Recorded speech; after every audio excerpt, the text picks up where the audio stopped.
नमस्कार दोस्तों, मैं प्राची संस्कृति आईएएस यूट्यूब चैनल पर आप लोगों का बेहद स्वागत करती हूं। आज के वीडियो में हम 5 महत्वपूर्ण टॉपिक जिनको हमने द हिंदू न्यूज़पेपर से लिया है उन पर चर्चा करेंगे।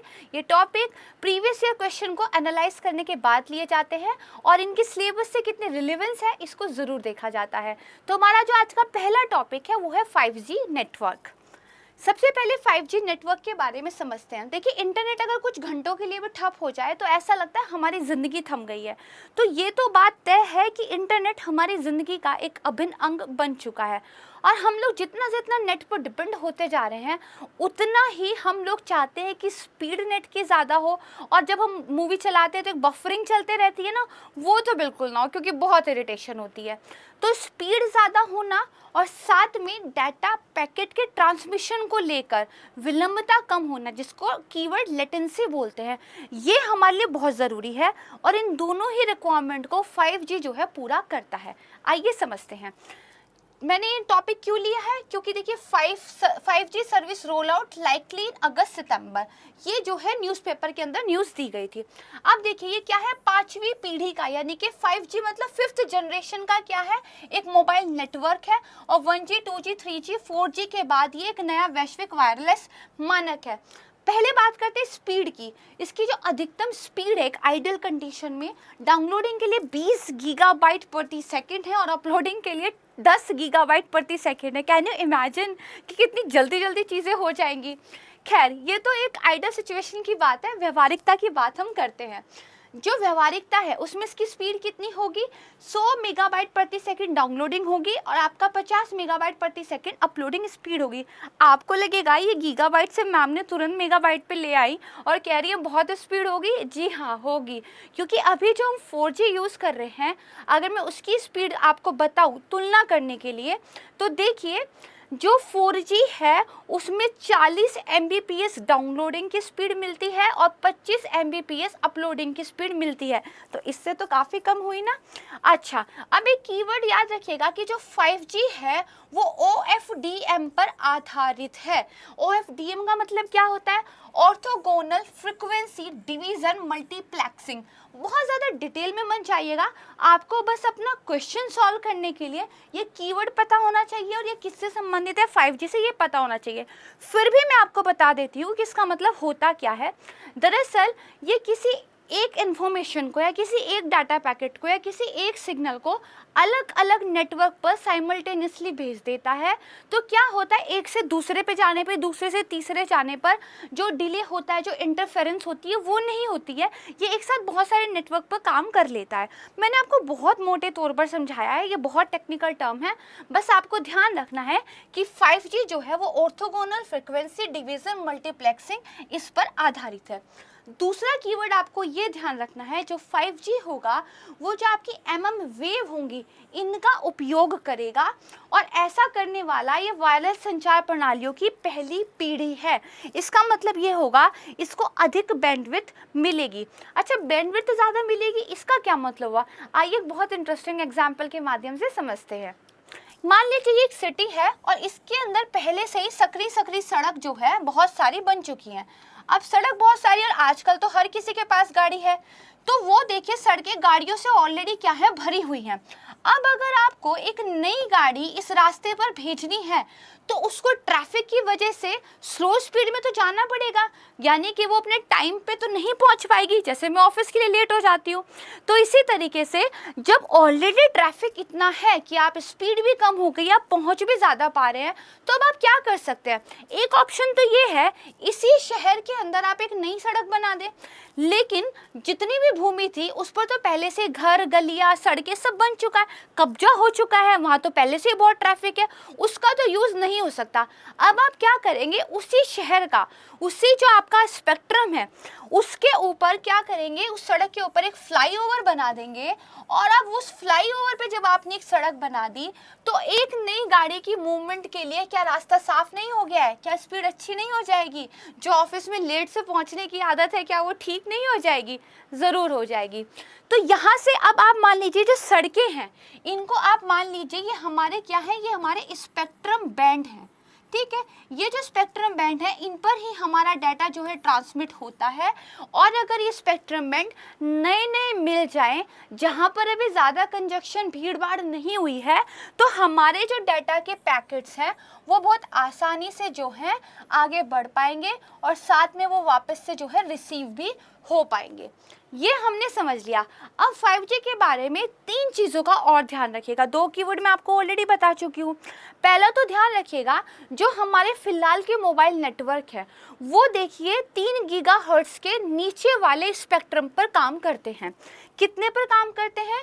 3 गीगाहर्ट्ज़ वाले स्पेक्ट्रम पर काम करते हैं, और 5G इस पर भी जो है काम कर सकता है। यानी कि पहले से जो भरी हुई सड़कें थी इस पे तो आपकी गाड़ी चल ही सकती है। इसके अलावा आपका एक मध्य बैंड है जो होता है 6 गीगाहर्ट्ज़ वाला, ठीक है। इस 6 गीगाहर्ट्ज़ वाले पर भी जो आपका 5G स्पेक्ट्रम है, नेटवर्क है, ये काम कर सकता है। एक तीसरा स्पेक्ट्रम, एक तीसरी रोड है जिसको अभी फिलहाल वाली कोई भी टेक्नोलॉजी यूज़ नहीं करती है, कोई भी जो है आपका कम्युनिकेशन नहीं यूज़ करता है। वो कौन सा है? ये आपका है 24 गीगाहर्ट्ज़ वाला बैंड, और यहाँ पर जो वेव्स काम करती हैं इन्हीं को हम बोलते हैं MM वेव्स। अब इन वेव्स का यूज़ करके, इस बैंड का यूज़ करके जो 5G है वो फटाफट घूम लेता है, और जल्दी जल्दी जो है हमारी मूवी भी डाउनलोड हो जाती है और मेरा लेक्चर भी आप लोग फटाफट देख लेते हैं, ठीक है। तो 3 बैंड हो गए, 3 गीगाहर्ट्ज़ से नीचे वाला, 6 गीगाहर्ट्ज़ का मध्य बैंड, और तीसरा आपका 24 गीगाहर्ट्ज़ वाला बैंड। तो इतना आप अच्छे से समझ गए। अब आपके दिमाग में क्वेश्चन आ रहा होगा, मैम ये तो हम समझ गए, पर ये MM वेव्स क्या होता है? आइए समझते हैं। जो हमारी मिलीमीटर तरंगे होती हैं, दरअसल ये 30 से 300 गीगाहर्ट्ज़ वाली जो आवृत्तियाँ होती हैं उनका उपयोग करती हैं। और आज हम जो 4G और जो वाईफाई नेटवर्क के लिए यूज़ करते हैं, कौन सी? रेडियो तरंगे। ये लिखा है ना, रेडियो तरंगे। उनकी तुलना में ये 100 से 10 से 100 गुना ज़्यादा अधिक हैं। अब इसकी क्या क्या विशेषताएं होंगी? देखिए, पहली बात तो हमारी जो है हाई डेटा स्पीड होगी। दूसरा क्या होगा? अल्ट्रा लो लेटेंसी होगी, ज़्यादा जो है विश्वसनीयता होगी, विशाल नेटवर्क क्षमता होगी, हाई परफॉर्मेंस होगी, बेहतर कैपेबिलिटी होगी। यहाँ पर मैंने आपको एक पिक्चर दिखाई हुई है कि जो 1980 में 1G आया था और अब 2020 में जो 5G पे काम चल रहा है, इसके बीच में क्या क्या डेवलपमेंट हुई है, इसको आप एक बार ज़रूर देख लीजिएगा। अब हम चलते हैं अपने दूसरे टॉपिक की तरफ। दूसरा टॉपिक है भारतीय कंप्यूटर आपातकालीन प्रतिक्रिया टीम, जिसको CERT-IN computer emergency response team of India ये भी कहा जाता है। ये क्यों न्यूज़ में थी? देखिए, जो रिपोर्टिंग ऑफ साइबर ब्रीचेस है उसको जो है सभी फर्म्स के लिए क्या है, मैंडेटरी जो है कर दिया गया है। एक न्यूज़ आई है न्यूज़पेपर में जिसमें CERT ने ये कहा है कि सारी गवर्नमेंट और प्राइवेट एजेंसियाँ, यहाँ तक कि जो इंटरनेट सर्विस प्रोवाइडर्स हैं, अगर उनके यहाँ पर कोई साइबर अटैक हुआ है, कोई साइबर ब्रीच हुआ है, तो 6 घंटे के अंदर अंदर आपको CERT-IN को इन्फॉर्म करना होगा, और ऐसा करना मैंडेटरी होगा। एक तो आप ये बात ध्यान रखिएगा। दूसरा, CERT-IN क्या है इसके बारे में हम पढ़ते हैं। देखिए, जो कंप्यूटर विशेषज्ञ होते हैं उनका ये एक समूह होता है और जो साइबर सुरक्षा के खतरों से निपटते हैं। तो देखिए, भारतीय कंप्यूटर आपातकालीन प्रतिक्रिया दल, इसको इलेक्ट्रॉनिक्स और सूचना प्रौद्योगिकी मंत्रालय के तहत एक डिपार्टमेंट के रूप में, कार्यालय के रूप में रखा हुआ है। ये हैकिंग, फिशिंग जैसे साइबर सुरक्षा खतरों से निपटता है, और जो भारतीय इंटरनेट डोमेन है उसकी क्या है, ये सुरक्षा भी करता है। गठन इसका कब हुआ? तो 2004 में इसका गठन हुआ, और जो हमारा सूचना प्रौद्योगिकी अधिनियम 2000 है, उस अधिनियम की जो धारा कौन सी है, 70B है, उसके तहत ये संचार और सूचना प्रौद्योगिकी मंत्रालय के तहत जो है किया गया था। अब देखिए इसके काम क्या क्या हैं। हम तो नाम से ही समझ गए कि CERT-IN है, कंप्यूटर इमरजेंसी रिस्पांस टीम है, तो मतलब साइबर अटैक को लेकर जो भी सारे काम निकल कर आते हैं वो ये करता होगा। बिल्कुल सही समझे आप। तो देखिए, जो साइबर अटैक हुए उनके बारे में लोगों में अवेयरनेस फैलाने का काम, जो अटैक हुए हैं, जो साइबर ब्रीच हुआ है, उनके बारे में इंफॉर्मेशन को एक जगह से दूसरी जगह भेजना, इंफॉर्मेशन का जो है एनालिसिस करना, उसको इकट्ठा करना, ये सब काम इसके हैं। ऐसी घटनाओं का पहले से पूर्वानुमान लगाना, अलर्ट घोषित करना, इन घटनाओं से निपटने के लिए जो आपातकालीन उपाय हैं वो सब करना, तो ये सारे जो काम है CERT-IN करता है। तो इतना आप अच्छे से जो है समझ गए हैं।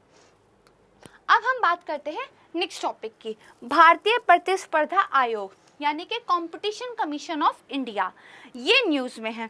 क्यों न्यूज़ में है? देखिए, anti trust regulator CCI said to raid 2 of Amazon's top seller. ये देखिए न्यूज़ में था, उन्होंने क्या रेड की, ये किस लिए न्यूज़ में, वो हमारे लिए इम्पोर्टेंट नहीं है, बट कंपटीशन कमीशन इंडिया को तो पढ़ना पड़ेगा ना, वो हम पढ़ते हैं। देखिए, सबसे पहले तो बात करते हैं कि जो कंपटीशन कमीशन ऑफ इंडिया है वो करता क्या है। दरअसल जो व्यापारी संघ होता है, कई बार वो क्या करते हैं, मान लीजिए सीमेंट बेचने वाली बहुत सारी कंपनी थी जो सीमेंट मैन्युफैक्चर करती थी, उन्होंने 5 कंपनियों ने मिलकर अपना एक कार्टेल बना लिया और उन्होंने कहा भाई 1000 रुपये से कम पे तो हम नहीं बेचेंगे, ठीक है। हालांकि लागत उनकी बस 700 रुपये पड़ रही है, लेकिन 5 ही कंपनियां हैं मार्केट में और 5 ने ही डिसाइड कर लिया हम 1000 रुपये से कम में नहीं बेचेंगे। तो कंज्यूमर को अब ज़बरदस्ती वो 1000 रुपये का खरीदना पड़ रहा है, क्योंकि आपस में जो कंपटीशन करने वाली 5 कंपनियां थी उन्होंने तो अपना एक गुट बना लिया है। इस गुटबाजी को तोड़ने का काम कंपटीशन कमीशन ऑफ इंडिया ये करता है। आइए समझते हैं, ये भारत सरकार का क्या है, एक सांविधिक निकाय है। अच्छा, थोड़ा सा गैस करना सीखिए, जिस निकाय को इतनी ज़्यादा भारी भरकम रिस्पॉन्सिबिलिटीज़ दी गई होंगी तो किसी कानून से तो उसको पावर मिलती ही होगी ना, क्योंकि हमारे यहाँ जिसको कानून से पावर नहीं मिलती उसको तो फिर यही मान लिया जाता है कि इसकी कौन सुनता है। खैर, मजाक की बात थी। यहाँ पर देखिए, अच्छा अब कौन से कानून से इसको पावर मिली है, प्रतिस्पर्धा अधिनियम 2002। इससे जो है इसको एक सांविधिक निकाय के रूप में स्थापित किया गया है और ये पूरे देश में लागू होता है। प्रतिस्पर्धा पर प्रतिकूल प्रभाव डालने वाली गतिविधियों को रोकने के लिए ये जिम्मेदार है। अच्छा, कंपटीशन को लेकर इतना ज़रूरी काम ये क्यों कर रहा है? मान लीजिए मार्केट में जो एप्पल बेचने वाले हैं वो 20 है, कोई 90 रुपये किलो बेच रहा है, कोई 100 रुपये किलो बेच रहा है, कोई 110 रुपये किलो बेच रहा है। अब आपके पास फ्रीडम है कि आप किस रेट के एप्पल खरीदना चाहते हो सकता है आपको 90 रुपये किलो वाले भी उसी क्वालिटी के लगे जिसके 100 रुपये वाले थे, तो फिर आप 100 रुपये क्यों दोगे, आप 90 में खरीद लोगे। लेकिन वो सारे एप्पल बेचने वाले कहें कि 120 से नीचे बेचने ही नहीं है, खरीदने वालों को तो खरीदना ही पड़ेगा। तो क्योंकि अब कंपटीशन नहीं है तो कंज्यूमर के पास चॉइस कम हो जाती है, तो इसीलिए मार्केट में कंपटीशन बनाए रखना बहुत ज़रूरी है। कंपनियों का आपस में गठजोड़ नहीं होना चाहिए या फिर किसी एक कंपनी की मोनोपोली नहीं होनी चाहिए। इस चीज़ को ये जो है ध्यान में रखती है। इसके उद्देश्य क्या है, तो जैसे सर्टिन के नाम से हमने उसके उद्देश्य को गैस किया था, ऐसे अब इसके नाम से गैस कीजिए क्या होगा, स्वच्छ प्रतिस्पर्धा को बढ़ावा देना। कंपटीशन तो हो पर ऐसा ना हो कि सारी कंपनियों को मार दो तो फिर तो मैं अकेला ही बचूंगा, नहीं, एक हेल्दी कंपटीशन हो। इसके बाद क्या है, कंज्यूमर्स के हितों की रक्षा करेंगे, जो ट्रेड है उसकी फ्रीडम होगी, ठीक है। प्रतिस्पर्धा के मुद्दों पे भाई राय दी जाएगी और साथ में लोगों को अवेयर भी तो करना पड़ेगा कि देखिए चीज़ों को देख परख के खरीदिए, आजकल जो है बेवकूफ़ बहुत बना रहे हैं, ठीक है, ध्यान रखिएगा। ये हमने समझा। अब इस अधिनियम की बात करते हैं, थोड़ा सा इंपॉर्टेंट है, सीरियस होकर पढ़ते हैं। तो देखिए, जो प्रतिस्पर्धा अधिनियम 2002 है, इसको संशोधित किया गया था 2007 में और इसमें जो है संशोधित करने के बाद क्या कर दिया गया था, जो प्रतिस्पर्धा विरोधी समझौते होंगे उन पर जो है प्रतिबंध ये लगाता है। अब ये वाले जो 2 पॉइंट है ये मोस्ट इंपॉर्टेंट पॉइंट है, इन पर थोड़ा सा ध्यान रखिएगा। देखिए, संशोधन अधिनियम के प्रावधानों के अनुरूप एक बॉडी स्टैब्लिश की गई थी जिसका नाम था भारतीय प्रतिस्पर्धा आयोग और प्रतिस्पर्धा अपीलीय प्राधिकरण, जिसको कॉम्पैट भी कहते थे। ये 2007 के अमेंडमेंट से हुआ, लेकिन अब ये नहीं है, ये ध्यान रखना है। क्यों?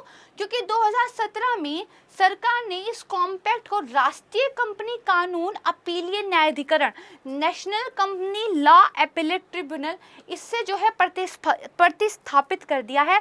कॉम्पैक्ट की जगह अब आपका national company law appellate tribunal ये काम करता है। अब हम चलते हैं अपने नेक्स्ट टॉपिक की तरफ, राष्ट्रीय मुद्रीकरण पाइपलाइन योजना, नेशनल मोनेटाइजेशन पाइपलाइन योजना। इसके बारे में भी देखिए एक आर्टिकल था हिंदू में, वो हमारे लिए पढ़ना इंपॉर्टेंट नहीं है, मैंने पढ़ा है, उसमें से कुछ खास पॉइंट नहीं निकलते हैं, लेकिन हमारे लिए इस योजना के बारे में पढ़ना ज़रूरी हो जाता है। देखिए, संपत्ति का मुद्रीकरण या फिर एसेट मोनेटाइजेशन, ये वर्ड देखिए यूज़ होते हैं। संपत्ति के मुद्रीकरण का मतलब क्या है भाई? ये जो योजना है ये क्या कह रही है? राष्ट्रीय मुद्रीकरण पाइपलाइन योजना, यानी कि जो राष्ट्रीय संपत्ति है उसका हम क्या करेंगे? मुद्रीकरण करेंगे। और ऐसे हम एक स्कीम लेके आई है। तो संपत्तियों के मुद्रीकरण का क्या मतलब है, पहले हमें ये पता होना चाहिए। तो देखिए, जो सरकारी संपत्तियां होती हैं उन वो क्या है, यूज नहीं हो पा रही है। मान लीजिए हमारी जो है इंडियन ऑयल कॉर्पोरेशन है, इंडियन ऑयल जो हमारी कंपनी है उसने बहुत सारी ज़मीन ली थी प्लांट बनाने के लिए, लेकिन आधी ज़मीन में ही प्लांट बना और बाकी की आधी ज़मीन मान लीजिए भी अनयूटिलाइज पड़ी है। तो सरकार क्या करेगी, उस बची हुई ज़मीन का मुद्रीकरण कर देगी, एसेट मोनेटाइजेशन कर देगी, ताकि उस बेकार पड़ी हुई ज़मीन का मूल्य सरकार को मिल जाए और सरकार को राजस्व मिल जाए और कुछ एक्टिविटीज़ भी हो जाए। तो इस चीज़ को ही जो है एसेट मोनेटाइजेशन कहते हैं। ये क्या करता है, ये संपत्तियों के मूल्यों को अनलॉक कर देता है जो बेकार पड़े थे और सरकार के लिए राजस्व का जो है निर्माण करता है। अच्छा, अब इसमें एक ध्यान रखिएगा, जो एसेट मोनेटाइजेशन है, सरकार अपनी संपत्तियों को बेच नहीं रही है। ये जो कई बार हम पढ़ते हैं ना कि सरकार ने देश को बेच दिया, सारी कंपनियों को बेच दिया, कम से कम इस स्कीम का मतलब ये नहीं है। यहाँ पर सरकार प्रॉपर्टीज़ को लीज पर देती है, कंपनियों को एक पर्टिकुलर टाइम के बाद वो संपत्ति वापस सरकार को देनी पड़ती है।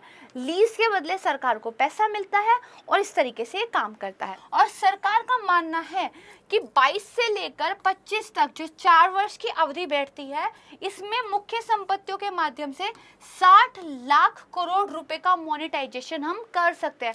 गवर्नमेंट कह रही है इतना हमें फ़ायदा मिलेगा कि जो 3 चीज़ें होती हैं, कौन कौन सी 3 चीज़ें होती हैं कि पहली बात तो आपका जो है एसेट मोनेटाइजेशन, संपत्ति का मुद्रीकरण, ये 3 प्रकार से हो सकता है। एक तो डिसइन्वेस्टमेंट हो, एक स्ट्रैटेजिक डिसइन्वेस्टमेंट हो, और एक क्या है, गवर्नमेंट संपत्ति को बेच दे। इन तीनों चीज़ों में क्या फ़र्क है ना, ये हम जो है एक एक करके समझेंगे। एक एग्जाम्पल लेते हैं, पहले यही क्लियर कर लेते हैं। एक एग्जाम्पल लेते हैं, मान लीजिए सरकार एयरलाइंस को बेचना चाहती है। सरकार 3 तरीक़ों से ऐसा कर सकती है। पहला, वो एयरलाइंस की 100% बिक्री कर दे, जितने भी शेयर सरकार के पास थे 100% बेच दे। इसका मतलब माना जाएगा सरकार ने वो संपत्ति बेच दी है, ठीक है। तो अब सरकार के पास उस चीज़ को लेके कोई अधिकार नहीं रहेगा। दूसरा, सरकार के पास क्या तरीका हो सकता है कि 51% शेयर बेच दे। तो अब सरकार ने क्या किया, स्ट्रैटेजिक डिसइन्वेस्टमेंट किया है।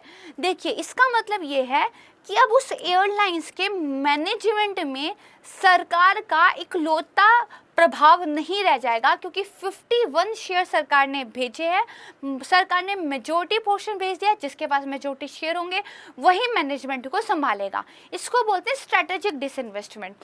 तीसरा होता है डिसइन्वेस्टमेंट। अब एयरलाइंस के सरकार ने 49% शेयर बस बेचे हैं, तो 51 अब सरकार के पास है, तो मैनेजमेंट पर अधिकार पूरा सरकार का है। मेन जो निर्णय होंगे वो गवर्नमेंट ही लेगी। इसको खाली डिसइन्वेस्टमेंट बोलते हैं। मैंने आपको 3 तरीके बताए। एक तो सरकार पूरा बेच सकती है, एक सरकार मेजॉरिटी शेयर बेच सकती है, एक सरकार थोड़े से शेयर बेच सकती है, तीसरा सरकार जो है ज़मीन को पट्टे पर लीज पर दे सकती है। इस योजना में जो बात चल रही है वो लीज वाली चल रही है। इतना तो आप समझ गए। अब इस योजना की विशेषताएं क्या क्या है? पहली बात तो ये वर्ड ध्यान रखिएगा, ब्राउनफील्ड संपत्ति। इस योजना के तहत जो पहले से ही, मैंने आपको एक बार पहले भी ग्रीनफील्ड ब्राउनफील्ड का डिफरेंस समझाया था, तो पहले से ही जो परियोजनाएं चली आ रही हैं, पहले से जहाँ काम चल रहा था, केवल उन संपत्तियों का मुद्रीकरण किया जाएगा, किसी नई चीज़ को इसमें नहीं लाया जाएगा। दूसरा, जो मोनेटाइजेशन की अवधि होगी वो केवल 25 साल होगी। 25 साल बाद वापस करना पड़ेगा कि भाई ऐसा नहीं है परमानेंट तुम सरकार की जमीन लेके बैठ गए हो, टाइम पूरा हो गया वापस करो, ठीक है। इसके बाद इस योजना को तैयार किसने किया है? तो नीति आयोग ने जो है तैयार किया है, और न्यूनतम सरकार अधिकतम शासन के एजेंडे को ध्यान में रखकर जो है तैयार किया है। अब हम समझते हैं अपना आज का लास्ट टॉपिक, जिसका नाम है आपातकालीन उपयोग प्राधिकरण। ये जो हमारा इमरजेंसी यूज ऑथराइजेशन है, ये कीवर्ड है, आपको पता ये होना चाहिए कि किस कंटेक्स्ट में यूज होता है। तो देखिए, समझते हैं। आपातकालीन उपयोग प्राधिकरण ये एक ऐसा उपकरण है, एक ऐसा क्या है, टूल है, जिसका उपयोग सार्वजनिक स्वास्थ्य आपातकाल के दौरान जो दवा, टीके या चिकित्सा के प्रोडक्ट होते हैं उनकी उपलब्धता में तेजी लाने के लिए किया जा सकता है। देखिए जनरली क्या होता है, जब भी कोई नई दवाई, कोई नया मेडिकल इंस्ट्रूमेंट मार्केट में उतारा जाता है तो उसके पीछे बहुत सारी रिसर्च होती है, बहुत सारे ट्रायल होते हैं, अथॉरिटीज़ को उन ट्रायल के रिजल्ट दिखाने पड़ते हैं, तब जाके कोई मेडिसिन जो है मार्केट में आती है। बहुत लंबी ये प्रोसेस है। लेकिन अगर कोई स्वास्थ्य आपातकाल जैसी स्थिति आ गई, जैसे कोविड पेंडेमिक आ गया था, अब कोविड के टीके तो जल्दी से जल्दी मार्केट में लाने थे ना, तो उन टीकों को अप्रूवल फटाफट कैसे दी जाए, उस अप्रूवल को देने के लिए जो प्रोसेस यूज़ होती है फटाफट वाली को, उसको ही बोलते हैं तत्कालीन उपयोग प्राधिकरण। और ये जो कीवर्ड है, जो यूनाइटेड नेशन का फूड एंड ड्रग अथॉरिटी है, FDA, बेसिकली वो यूज़ करते हैं। और इन्होंने इस प्रोसेस का यूज़ करके कोविड के टाइम पे काफ़ी टीकों को अनुमति भी दी थी। आपको कुछ बातें याद रखनी है कि जब नॉर्मल आपको हरी झंडी मिलती है किसी दवाई को, तो पूर्ण विश्लेषण के बाद ही मिलती है। लेकिन यहाँ पर क्या होती है, यहाँ पर नियमों में थोड़ी सी ढील दे दी जाती है। जैसे दवाइयों के लिए अनुमति जब आपको मिलती है तो ट्रायल 1 होता है, ठीक है, इसका आपको डाटा दिखाना पड़ता है कि कितने मरीजों पे कितना इसका फ़ायदा हुआ और कितने लोगों पर हमें इसका नुकसान देखने को मिला। सेम ऐसा ट्रायल 2 के साथ होता है और फिर जो है आपका ट्रायल 3 होता है। ट्रायल 3 के बाद आपको जो है अप्रूव परमिशन जो है मिल जाती है। तो ये होता है पूरा का पूरा। आज तक जो सबसे जल्दबाजी में किसी दवाई को हरी झंडी मिली है तो वो मिली है मम्स नाम की बीमारी के लिए, और उसमें भी 4.5 साल लगे थे। तो देखिए इतना टाइम लगता है। तो इमरजेंसी यूज़ ऑथराइजेशन कहता है आपको ट्रायल 1 और ट्रायल 2 के रिजल्ट तो दिखाने पड़ेंगे, ऐसा नहीं है कि कुछ नहीं दिखाना पड़ेगा। और ट्रायल 3 में भी आपको ये दिखाना पड़ेगा कि दवाई कम से कम 50% तो इफ़ेक्टिव है, ऐसा नहीं कि कुछ भी बाज़ार में आप ले आओ। अगर ट्रायल 1 एंड 2 के नतीजे आप दिखाते हो, ट्रायल 3 में दवाई आपकी 50% इफेक्टिव है ऐसा पता चलता है, तो आपको इमरजेंसी यूज़ ऑथराइजेशन दवाई के लिए मिल जाएगा। आप मार्केट में दवाई को उतार दीजिए, लोग खरीद लेंगे, यूज़ कर लेंगे, और धीरे धीरे आप इस रिसर्च को पूरा करते रहिए। वैसा नहीं है रिसर्च पूरी नहीं करनी है। तो यहाँ तक देखिए हमारा आज का वीडियो था। वीडियो यहाँ ख़त्म होता है। काफ़ी चीज़ों को मैंने एक्सप्लेन करने का बहुत आसान शब्दों में ट्राई किया है, और आप लोग जो भी प्यार और सपोर्ट मुझे और मेरी टीम को दे रहे हैं उसके लिए बहुत थैंक यू। मैं बहुत आभारी हूँ आपकी। इन वीडियोस को लगातार देखते रहिए। आपकी कॉन्सेप्ट्स क्लियर करने की जिम्मेदारी मेरी है। पढ़ते रहिए। नमस्कार।